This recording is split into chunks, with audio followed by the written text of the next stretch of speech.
Hi friends, welcome to news pocket. బీహార్లో NDA కూటమి ఘన విజయం సాధించింది. గతంలో ఎన్నడూ రానన్ని సీట్ల కంటే ఈసారి ఎక్కువగానే సాధించింది. అదే సమయంలో మహాగఠబంధన్ కూటమి పార్టీలన్నిటినీ భూస్థాపితం చేసేసినంత పని చేసింది. రాహుల్ గాంధీ చేసిన ఓట్ చోరీ అంశాన్ని అసలు అక్కడ ప్రజలు కనీసం కన్సిడర్ కూడా చేయలేదు అని స్పష్టంగా అర్థమవుతుంది. ఆ పార్టీకి గతంలో వచ్చినన్ని సీట్ల కంటే ఈసారి మరింత తక్కువగా కేవలం 4 స్థానాలకే కాంగ్రెస్ పార్టీ పరిమితం అయిపోయిన పరిస్థితి అక్కడ నెలకొంది. సో దీన్ని బట్టి చూసుకుంటే బీహార్లో అన్ని కూటమి పార్టీలు కూడా చతికిల పడిపోయాయి. నిజానికి లోక్సభ ఎలక్షన్ టైంలో బీజేపీకి సొంతంగా 240 సీట్స్ మాత్రమే వచ్చాయి. మెజారిటీ మార్కు దాటలేదు కాబట్టి ఇక ఆ పార్టీ పని అయిపోయింది అని చెప్పేశారు. కానీ కమలం పార్టీ ఎక్కడా కూడా తగ్గలేదు. ఆ తర్వాత హర్యానా ఎలక్షన్లలో గెలిచింది. మహారాష్ట్ర, ఢిల్లీ, ఇప్పుడు బీహార్ను సైతం గెలవడంతో ఇక ఆ పార్టీకి తిరుగు లేదు అని మరోసారి నిరూపించుకుంది. ఇప్పుడు ఇదే ఊపుతో కమలం పార్టీ వెస్ట్ బెంగాల్ను టార్గెట్ చేస్తోంది. ఎందుకంటే ఆ రాష్ట్రం పొలిటికల్గా చాలా కీలకమైన రాష్ట్రం అండ్ బీజేపీ సైద్ధాంతికమైన అంశాలైన రోహింగ్యాలు, అక్రమ వలసదారులకు పశ్చిమ బెంగాల్ గేట్వేగా ఉంది. అంతేకాకుండా విపక్ష కూటమిలో ఇప్పుడు బలమైన సీఎం ఎవరైనా ఉన్నారు అంటే అది మమతా బెనర్జీ ఒక్కరే. కాబట్టి ఖచ్చితంగా ఆ పార్టీని కనుక ఓడిసేక కమలం పార్టీకి దేశంలో తిరుగు లేదు అనే చెప్పవచ్చు. దీనివల్లనే ఇప్పుడు ఆ పార్టీ వెస్ట్ బెంగాల్పై దృష్టి సారిస్తోంది. ఇప్పటికే బీజేపీ ఎలక్షన్ యూనిట్ మొత్తాన్ని బీహార్ను విడిచి వెస్ట్ బెంగాల్కు తరలిపోవాలి అని పార్టీ నుంచి ఆదేశాలు వచ్చేసాయి. ఇక త్వరలోనే వెస్ట్ బెంగాల్కు వీళ్ళంతా తరలిపోనున్నారు. అంతేకాకుండా కేంద్ర మంత్రి గిరిరాజ్ సింగ్ సైతం ఇదే వ్యాఖ్యలు చేశారు. నెక్స్ట్ టార్గెట్ వెస్ట్ బెంగాలే, అక్కడ సైతం మేమే గెలుపొందనున్నాము అనే విధంగా ఆయన కామెంట్ చేశారు. అంతేకాకుండా వెస్ట్ బెంగాల్ బీజేపీ యూనిట్ కూడా ఒక ట్వీట్ చేసింది. నెక్స్ట్ వెస్ట్ బెంగాల్ అనే విధంగా ట్వీట్ చేయడంతో ఇక సంపూర్ణంగా ఆ రాష్ట్రంపై కమలం పార్టీ అగ్రనేతలంతా దృష్టి సారించనున్నారు అని మనకు స్పష్టంగా అర్థమవుతుంది. మరి కమలం పార్టీ వెస్ట్ బెంగాల్ను ఇంత ఇంపార్టెంట్గా ఎందుకు తీసుకుంది? ఒకవేళ బీహార్ కంటే ఇప్పుడు వెస్ట్ బెంగాల్లోనే ఎక్కువగా ప్రచారం చేసే అవకాశం ఉంది. మోదీ, అమిత్ షా వీళ్ళంతా కూడా ఆ రాష్ట్రంలో రంగంలోకి దిగి మరి ప్రచారం చేసే అవకాశం ఉంది. ఇప్పటికే ఆర్ఎస్ఎస్ కూడా గత 6 నెలలుగా అక్కడ పని చేస్తోంది. సో ఇంత కీన్గా ఆ రాష్ట్రంపై ఎందుకు గురి పెట్టింది అనే అంశంపై ఈ వీడియోలో మాట్లాడుకుందాం. అంతకంటే ముందు ఈ ఛానల్ను రీసెంట్గానే స్టార్ట్ చేసాం. మాకు మీ సపోర్ట్ ఖచ్చితంగా కావాలి. ఈ ఛానల్ వెంటనే సబ్స్క్రైబ్ చేసుకుని అండ్ బెల్ ఐకాన్ను క్లిక్ చేయడం అస్సలు మర్చిపోవద్దు. ఇక డీటెయిల్స్లోకి వెళ్తే వెస్ట్ బెంగాల్ను బీజేపీ చాలా ఇంపార్టెంట్ రాష్ట్రంగా చూస్తుంది. ఇప్పటికే ఆర్ఎస్ఎస్ అక్కడ గ్రౌండ్ వర్క్ స్టార్ట్ చేసేసింది. ఇదే ఏడాది ఫిబ్రవరి 6 నుంచి 16వ తేదీ వరకు RSS chief Mohan Bhagwat west బెంగాల్లో 10 రోజుల పాటు పర్యటన చేశారు. ఈ పర్యటనలో ఆ రాష్ట్రంలోని కీలకమైన జిల్లాలైన దక్షిణ వెస్ట్ బెంగాల్కు సంబంధించిన జిల్లాల వారితో పెద్ద ఎత్తున సమావేశాలను ఏర్పాటు చేశారు. రహస్యంగా ఆ జిల్లాల యూనిట్లతో ఆయన చర్చలు జరిపారు. ముఖ్యంగా Medinipur, Howrah, Kolkata, east and west, north 24 పరగణ డిస్టిక్ల యూనిట్లతో ఆయన రహస్యంగా సమావేశాలు నిర్వహించారు. ఈ జిల్లాలో ఎక్కువగా అక్రమ వలసదారులు పెద్ద ఎత్తున నివాసం ఉంటూ ఉన్నారు. టీఎంసీ పార్టీ గురించి మనందరికీ తెలుసు. వాళ్ళ ఓటు బ్యాంకును తయారు చేసుకోవడం కోసమని బంగ్లాదేశ్ నుంచి వచ్చే అక్రమ వలసదారులకు పెద్ద ఎత్తున ఆధార్ ఓటర్ కార్డులను సృష్టించి వాళ్ళను ఓటు హక్కుగా అండ్ ఓటు బ్యాంకుగా మలుచుకునే ప్రయత్నాలు చేశారు. దీనివల్లనే అక్కడ ఎక్కువగా అక్రమ వలసదారులు నివాసం ఉంటూ ఉన్నారు. వెస్ట్ బెంగాల్తో పాటు యావత్ దేశమంతా వీళ్ళు స్ప్రెడ్ అవుతూ ఉన్నారు. కాబట్టి ఖచ్చితంగా ఆ రాష్ట్రంపై ఆర్ఎస్ఎస్ చాలా కీలకంగా దృష్టి సారించింది.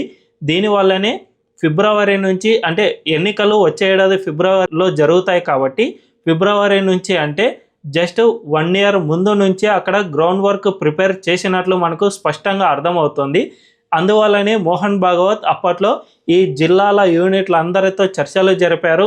స్థానికంగా ఉన్న సమస్యలు అండ్ గ్రౌండ్ రిపోర్ట్ అడిగి తెలుసుకున్నారు. నిజానికి బీజేపీ వెస్ట్ బెంగాల్లో 2021లోనే గెలుపొందాల్సిన ఛాన్స్ ఉండేది, కానీ అప్పట్లో జస్ట్ మిస్ అయింది. నిజానికి అంతకుముందు అంటే 2016లో జరిగిన అసెంబ్లీ ఎన్నికల్లో కమలం పార్టీకి జస్ట్ 3 అసెంబ్లీ సీట్లలో మాత్రమే గెలుపొందింది.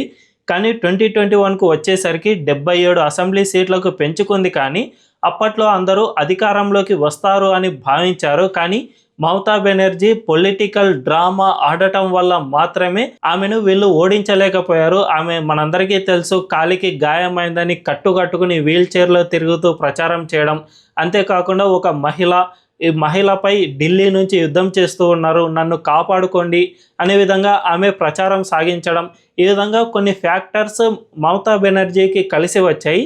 దీనివల్లనే అక్కడ ఆమె విజయం సాధించింది. అండ్ బీజేపీ భారీగా సీట్లు పెంచుకున్నప్పటికీ కానీ అధికారానికి దగ్గర కాలేదు. కానీ ఈసారి మాత్రం ఖచ్చితంగా గెలుపొందాలి అని చూస్తోంది. అందువల్లనే తమ స్టేట్ ఎలక్షన్ యూనిట్లన్నిటినీ వెస్ట్ బెంగాల్లో మోహరించింది. అమిత్ షా అండ్ మోదీ సైతం రాబోయే రోజుల్లో వెస్ట్ బెంగాల్లో పెద్ద ఎత్తున ప్రచారం చేయడానికి అక్కడ రంగంలోకి దిగనున్నారు. బీహార్నైనా కొంచెంలో ప్రచారం చేశారే కానీ ఆ రాష్ట్రంలో మాత్రం చాలా పెద్ద ఎత్తున ప్రచారం చేయడానికి సైతం సిద్ధం అవుతూ ఉన్నారు. దీనంతటికీ కారణం ఒక్కటే, వెస్ట్ బెంగాల్ ఇంపార్టెన్స్. ఎందుకంటే ఆ దేశం భౌగోళికంగా బంగ్లాదేశ్కు సరిహద్దు ప్రాంతంలో ఉంది. అండ్ అక్కడి నుంచి సరిహద్దు కంచె పటిష్టంగా లేదు కాబట్టి పెద్ద ఎత్తున అక్రమ వలసదారులు రావడం, వారిని ఓటు బ్యాంకుగా టీఎంసీ మలుచుకోవడం, ఇలాంటివి చేస్తూ ఉన్నారు. దీనివల్ల దేశ భద్రతకే ఇది పెను ప్రమాదంగా మారుతుంది. కమలం పార్టీ గురించి మనందరికీ తెలుసు, దేశ భద్రత విషయంలో ఎక్కడా కూడా రాజీ పడదు. ఆర్టికల్ 370 ఇలాంటి ఎన్నో కూడా దేశ భద్రతకు సంబంధించిన అంశాలపై కమలం పార్టీ చాలా కీలకంగా దృష్టి సారించింది. సో ఈ అక్రమ వలసదారులు కూడా కమలం పార్టీకి సైద్ధాంతిక అంశమే కాబట్టి వీళ్ళను మన ఇండియాలోకి రాకుండా కట్టడి చేయాలంటే ఖచ్చితంగా పొలిటికల్గా మమతా బెనర్జీని ఓడిస్తేనే అది సాధ్యం అవుతుంది. అందువల్లనే ఆ రాష్ట్రంపై చాలా కీలకంగా దృష్టి సారించారు. దీంతో పాటు రాజకీయంగాను మమతా బెనర్జీని ఓడించాల్సిన అవసరం కమలం పార్టీకి ఎంతో ఉంది. ఎందుకంటే మమతా బెనర్జీ ఇప్పుడు విపక్ష ఇండి కూటమిలో ప్రముఖ సీఎంగా ఉన్నారు. ఆమెకి ఎక్కువగా ఎంపీ సీట్లు ఉన్నాయి. తమిళనాడులో డిఎంకే ఉన్నా కూడా ఈ డిఎంకే పార్టీ ఎక్కువగా తమిళనాడుకే కన్ఫైన్ అవుతోంది. అండ్ దేశ రాజకీయాల్లో ఎక్కువగా వీళ్ళ వాయిస్ వినిపించడం లేదు.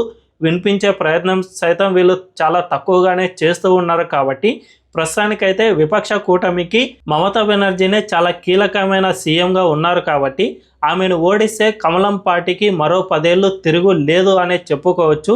దీంతో పాటు మమతా బెనర్జీ వల్ల రాష్ట్రంలో అరాచకం అనేది పెరిగిపోతుంది. మనందరం చూసాం, 2021 ఎలక్షన్ అయిపోయిన తర్వాతనే ఎప్పుడైతే మమతా బెనర్జీ గెలుపొందారు అని ప్రకటించిన వెంటనే ఆ రాష్ట్రంలో పెద్ద ఎత్తున వైలెన్స్ అనేది ఏర్పడింది. అక్రమ వలసదారులు మన దేశంలోకి వచ్చి నివాసం ఉంటూ ఉన్న వాళ్ళు స్థానిక హిందువులపై పెద్ద ఎత్తున దాడులకు పాల్పడ్డారు. దీనివల్ల ఆ రాష్ట్రంలోని హిందువులు ఎక్కువగా అస్సాంకు వలసపోయిన పరిస్థితి ఏర్పడింది. మన దేశంలో పుట్టి పెరిగిన హిందువులు మన దేశంలోని ఒక రాష్ట్రం నుంచి ఇంకో రాష్ట్రానికి వలస వెళ్లాల్సిన పరిస్థితి ఏర్పడింది అంటే వెస్ట్ బెంగాల్లో ఎంత అరాచక పాలన నడుస్తుందో మనం అర్థం చేసుకోవచ్చు. దీంతోపాటు ఆర్జికర్ ఘటన, సందేశ్ ఖాళీ ఘటన ఇలాంటివి వెస్ట్ బెంగాల్లో ఎన్నో జరిగాయి. కోల్కతా హైకోర్టు పదే మమతాను తిట్టిపోసినా కూడా ఆమె ఎట్టి పరిస్థితుల్లో మారను అనే విధంగా భీష్మించుకుని కూర్చున్న పరిస్థితి నెలకొంది. కాబట్టి ఖచ్చితంగా పొలిటికల్గా మమతా బెనర్జీని ఓడించాల్సిన అవసరం కమలం పార్టీకి ఎంతో ఉంది. ఆమె గనుక ఓటమి పాలైతే వెస్ట్ బెంగాల్ మొత్తం ఇక బీజేపీ హస్తగతం అవుతుంది. అక్కడి నుంచి అక్రమ వలసదారులందరికీ కూడా గేట్వే మూసుకుపోతుంది. తద్వారా భారతదేశంలో నివాసం ఉంటున్న అక్రమ వలసదారులంతా ఖాళీ అవుతారు. కాబట్టి ఖచ్చితంగా ఆ రాష్ట్రంపై మిగతా అన్ని రాష్ట్రాల కంటే ఎక్కువగా దృష్టి సారించే అవకాశం ఎంతైనా ఉంది. ఒక్కవేళ మమతా బెనర్జీ కనుక ఓడిపోతే మన దేశం చాలా సురక్షితంగా ఉంటుంది అని చెప్పడంలో మాత్రం అతిశయోక్తి లేదు. కాబట్టి ఖచ్చితంగా ఇప్పటి నుంచే కమలం పార్టీ అక్కడ దృష్టి సారించి మమతా బెనర్జీని ఓడించడానికి శాయశక్తులా కృషి చేయనుంది అనే చెప్పవచ్చు. ఈ వీడియో కనుక మీకు నచ్చినట్లయితే ఖచ్చితంగా మా ఛానల్ను సబ్స్క్రైబ్ చేసుకోండి. బెల్ ఐకాన్ క్లిక్ చేయడం అస్సలు మర్చిపోవద్దు. Thank you.